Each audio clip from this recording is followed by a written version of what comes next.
Almost all of us are impacted by inflation. It's getting more expensive everywhere, but here in San Antonio, inflation appears to be hitting us harder than other parts of the country. And new data released is giving us a scope of the problem here in our city. It shows how many people are living paycheck to paycheck in San Antonio. News 4 San Antonio's Stephanie Esquivel tells us why inflation is hitting us so hard here. In 2019, the median income was $66,000. Today, 5 years later, it's barely gotten any better. And experts tell me rent prices are higher, groceries and gas costs more. And it's all contributing to the increase in cost burden in homes from 47% in 2019 to 53% today. The perfect example is what I'm going through right now.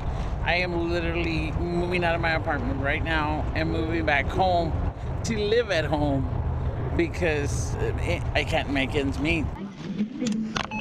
According to data released by Harvard University, this woman, who does not want to be identified, is just one of the hundreds of thousands of people in San Antonio struggling to make ends meet. University of the Incarnate Word professor Taylor Collins says although inflation is happening nationwide, sitting just above 3%, families in San Antonio are being hit harder. Since we have a lot of people who are already living kind of at that edge where they're, economically burdened, living from paycheck to paycheck, the inflation that we've experienced here has been much more severe than the inflation that the national media is communicating is happening everywhere. To make things worse, Trinity University professor David Macpherson says people in the Alamo City are also seeing some higher price hikes on bare necessities. In particular, San Antonio, the state of Texas, has had higher food inflation than the rest of the country. Even with her difficult economic situation, the woman says she hasn't found relief or help